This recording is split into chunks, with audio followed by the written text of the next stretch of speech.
Pemirsa, salinan data laman suara Jaga Suara 2024 memperlihatkan pasangan Pramono Rano Karno unggul di Pilkada Jakarta. Pram Rano kuat kemungkinan untuk menang satu putaran.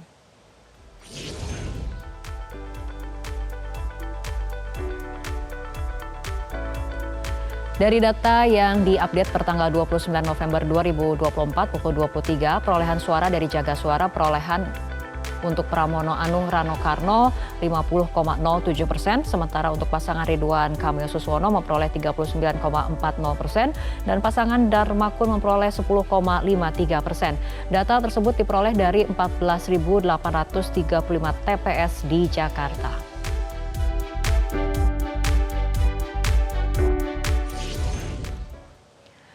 Pemirsa, KPU Jakarta masih menyelesaikan penghitungan suara Pilkada Jakarta dan akan mengumumkannya pada 15 Desember mendatang. Tim pemenangan Pramono Rano sudah mengklaim memenangkan Pilkada satu putaran. Di sisi lain, tim RK Suswono masih menunggu rekapitulasi dari KPU Jakarta. Apakah Pilkada selesai satu putaran atau akan berlangsung dua putaran? Untuk membahasnya telah bergabung bersama kami Direktur Eksekutif Indikator Politik Indonesia, Burhanuddin Muhtadi. Selamat malam, Mas Burhan. Malam.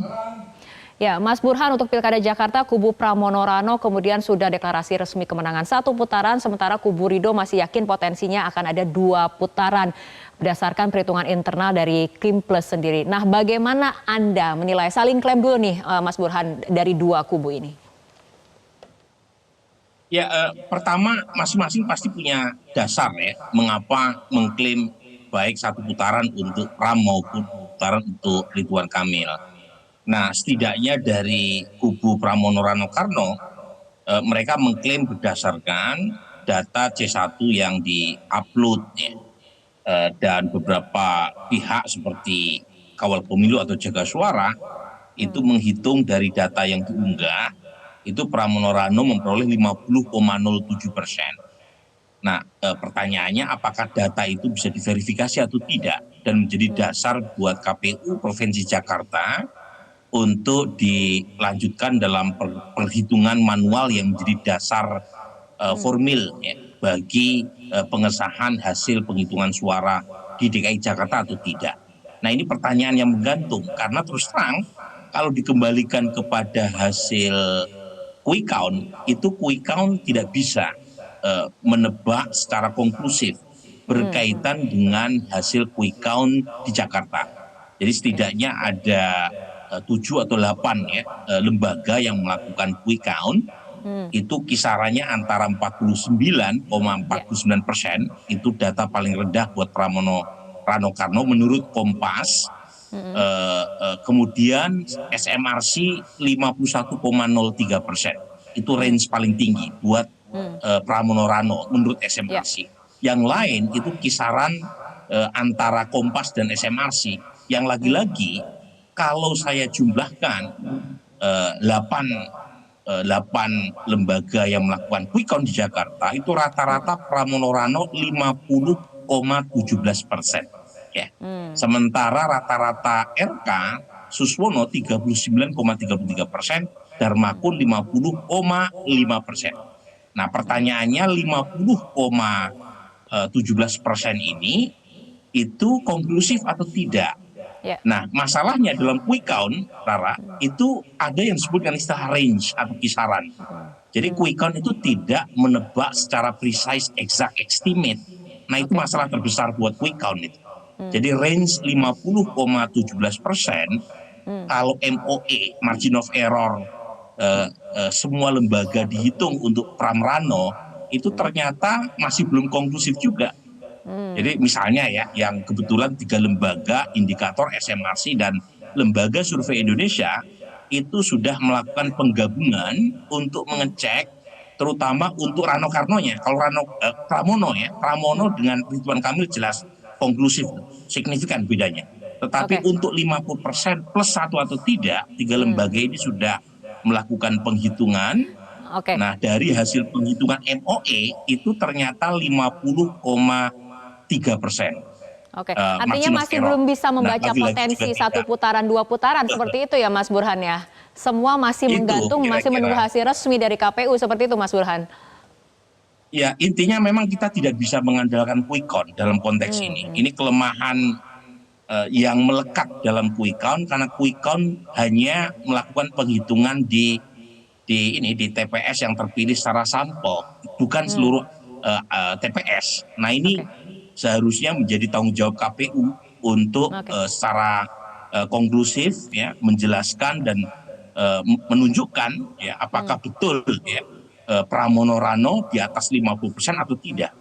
Nah, oke. kalau dari data quick count 8 lembaga gabungan rata-ratanya Pramono Rano 50,17%, di atas 50 nih.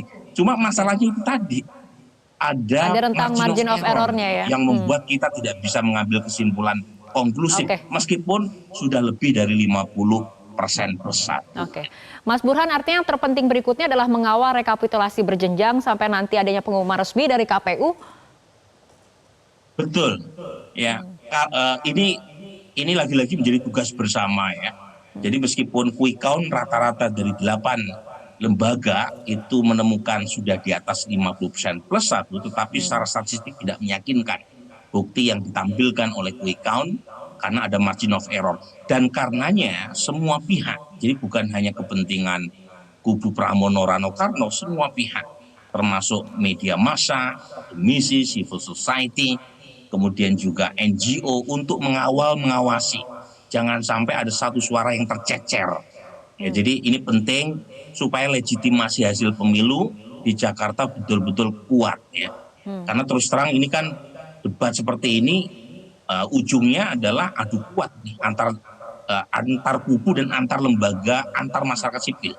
Karena Oke. jangan sampai gitu ya ada pihak yang dirugikan. Karena terus terang kalau sampai putaran kedua memang buat Pramono Rano harus kerja super keras.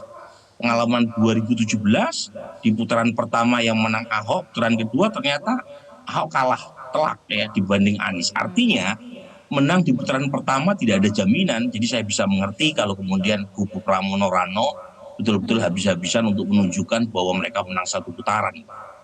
Oke, potensi satu putaran ataupun dua putaran masih belum bisa dibaca dan ini masih harus menunggu kemudian pengumuman resmi dari KPU. Tapi jika skenarionya ternyata harus berlangsung dua putaran, siapa yang paling akan berpotensi merebut suara sekitar 10% dari paslon Dharma Pangrekun Kunwardana ini, Mas Burhan?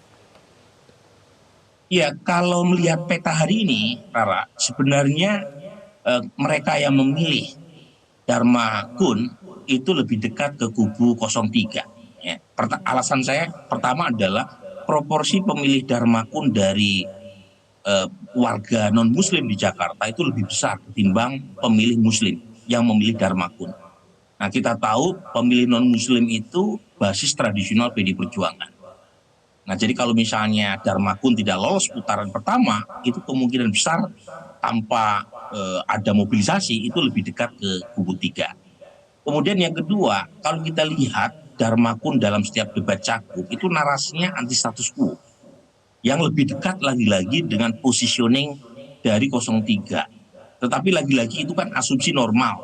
Nah, jangan-jangan setelah terjadi keputusan putaran kedua, itu terjadi konsolidasi dari partai-partai pendukung Kim Plus yang berada di belakang Ridwan Kamil, yang kita tahu waktu putaran pertama mereka sibuk untuk mengurusi wilayah lain, fokus terpecah, sumber daya juga terpecah.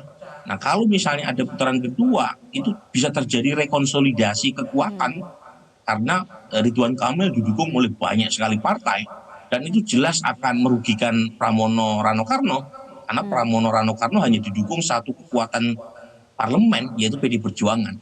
Jadi Oke. memang menjadi sangat berisiko ya, menjadi sangat riski buat Pramono Rano kalau terjadi dua putaran karena bisa saja di putaran kedua yang menang adalah Ridwan Kamil. Oke, baik, kita tunggu sama-sama bagaimana keputusan hasil dari KPU pada tanggal 15 Desember nanti. Apakah Pilkada Jakarta satu putaran atau dua putaran? Kita tunggu bersama. Terima kasih Mas Burhan telah berbincang bersama kami malam hari ini. Jelajahi cara baru mendapatkan informasi. Download Metro TV Extend sekarang.